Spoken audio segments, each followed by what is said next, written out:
அண்மை செய்தியை பார்த்து வருகிறோம். சென்னை மெரினாவில் உள்ள அண்ணா நினைவிடத்தில் ஓபிஎஸ் மற்றும் சசிகலாவின் சந்திப்பானது நடைபெற்று வருகிறது. அண்மை செய்தியாக பார்த்து வருகிறோம்.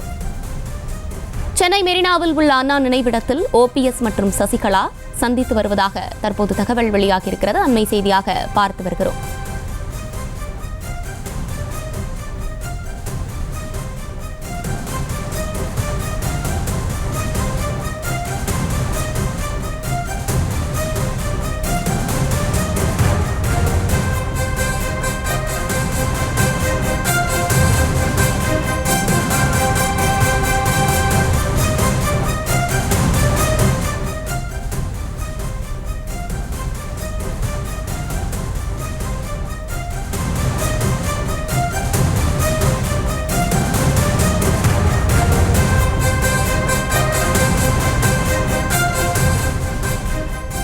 சென்னை மெரினாவில் உள்ள அண்ணா நினைவிடத்தில் ஓபிஎஸ் மற்றும் சசிகலா சந்தித்து வருவதாக தகவல் தற்போது வெளியாகியிருக்கிறது.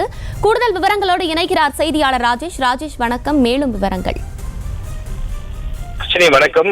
தற்போது சென்னை மெரினா கடற்கரையை ஒட்டி இருக்கக்கூடிய அண்ணா நினைவிடத்தில் சசிகலா மற்றும் ஓபிஎஸ் ஆகிய இருவரது சந்திப்பு நடைபெற்று வருகின்றது. அதாவது பேரறிஞர் அண்ணா அவர்களுடைய நினைவு தினத்தை ஒட்டி திமுக, அதிமுக உள்ளிட்ட பல்வேறு கட்சிகளை சார்ந்த தலைவர்களும் அவருடைய நினைவிடத்திலே அஞ்சலி செலுத்தி வருகிறார்கள். இந்த நிலையிலே தற்போது ஓபிஎஸ் மற்றும் சசிகலா ஆகியோர் சந்தித்து இருக்கின்றார்கள். இந்த இடத்திலே பேரறிஞர் அண்ணாவுடைய நினைவிடத்தில் அஞ்சலி செலுத்துவதற்காக சசிகலா மற்றும் முன்னாள் முதலமைச்சர் ஓபிஎஸ் இருவரும் வந்தனர். இருவரும் ஏறக்குறைய ஒரே நேரத்தில் வந்த காரணத்தினால் அவர்கள் இருவரும் இருந்து சந்தித்துக் கொள்ள வேண்டிய ஒரு சூழல் ஏற்பட்டிருக்கின்றது. ஏன் இப்படி குறிப்பிடுகிறோம் என்றால், ஏற்கனவே ஓபிஎஸ் சசிகலா அவர்களை சந்திக்க பலமுறை முயற்சி செய்தார். ஆனால் நேரம் கொடுக்கப்படவில்லை.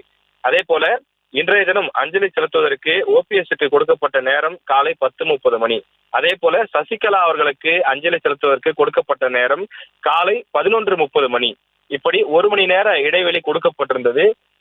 ஓபிஎஸ்ஐ பொறுத்தவரையிலே வேண்டுமென்றே காலதாமதம் செய்து இன்றைக்கு சின்னம்மாவை பார்க்க வேண்டும், தேர்தல் நெருங்கி வரக்கூடிய சூழ்நிலையில் எடப்பாடி அணியினரால் தங்களுடைய அந்த கட்சிக்கு தாங்கள் சார்ந்திருக்கக்கூடிய அணி பலவீனமாகி வரக்கூடிய நிலையில் நாங்கள் ஒற்றுமையாக ஒன்று சேர வேண்டும், அப்போதுதான் அதிமுகவை மீண்டும் நாங்கள் கைப்பற்ற முடியும் என்று உட்கட்சி கூட்டங்களிலே பேசி வருகின்றார்.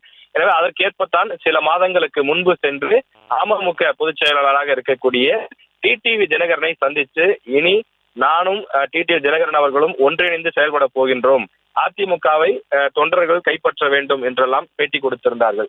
நாங்கள் உடனடியாக சின்னம்மாவை சந்திக்க போகின்றோம், நாங்கள் மூவரும் இணைந்து செயல்படுவோம் என்றெல்லாம் ஓபிஎஸ் அவர்கள் பேட்டி கொடுத்திருந்தார். ஆனால் சசிகலா அவர்களை பொறுத்தவரையில் ஓபிஎஸ் தரப்பிற்கு சந்திப்பதற்கான நேரம் கொடுக்கவில்லை என்றுதான் தகவல் வெளியாகி இருந்தது. அவர் பலமுறை சந்திக்க வாய்ப்பு நேரம் கேட்டும் கொடுக்கப்படாத ஒரு சூழல் இருந்ததாகவும், இன்றைய தினம் அவர் பொதுவெளிக்கு வரக்கூடிய காரணத்தால் அண்ணாவுடைய நினைவிடத்தில் அஞ்சலி செலுத்தி வரக்கூடிய இந்த சூழ்நிலையை பயன்படுத்தி அவர் தற்போது சந்தித்து பேசி வருகின்றார். அவரிடம் நலம் விசாரித்து வரக்கூடிய அந்த காட்சியையும் நாம் திரையிலே பார்த்து கொண்டிருக்கிறோம். அதாவது சசிகலா அவர்கள் அரசியல் அரங்கிலிருந்து வெளியேறிய பிறகு, ஓபிஎஸ் அதிமுகவிலிருந்து அவர் வெளியேற்றப்பட்ட பிறகு சசிகலா மற்றும் ஓபிஎஸ் ஆகியோருடைய சந்திப்பு என்பது நடைபெறாத ஒரு சூழல் தான் இருந்து வந்தது. கடைசியாக இருவரும் சந்தித்தது என்றால் ஓபிஎஸ் அவர்களுடைய அந்த மனைவி வீட்டிலுடைய ஒரு இறப்பு சம்பவம் ஒன்று நடைபெற்ற போது அப்போது சசிகலா அவர்கள் நேரில் சென்று ஆறுதல் தெரிவித்திருந்தார். இந்த நிலையில் அரசியல் பூர்வமாக சந்திப்புகள் எதுவும் நடைபெறாத நிலையில் இந்த சந்திப்பு என்பது அரசியல் அரங்கில் மிகுந்த கவனம் பெற்றிருக்கின்றது. நாடாளுமன்ற தேர்தல் நெருங்கி வரக்கூடிய சூழ்நிலையில் பலரும் பல்வேறு அணிகளை கட்டமைத்து வரக்கூடிய சூழ்நிலையில் ஓபிஎஸ் மற்றும் சசிகலா ஆகியோருடைய இந்த சந்திப்பு அரசியல் அரங்கில் மிகுந்த முக்கியத்துவம் பெற்றதாகவும் கவனம் இருக்கக்கூடிய வகையிலும் அமைந்திருக்கின்றது. செய்திகளை உடனுக்குடனும் துல்லியமாகவும் தெரிந்து கொள்ள சப்ஸ்கிரைப் பண்ணுங்க.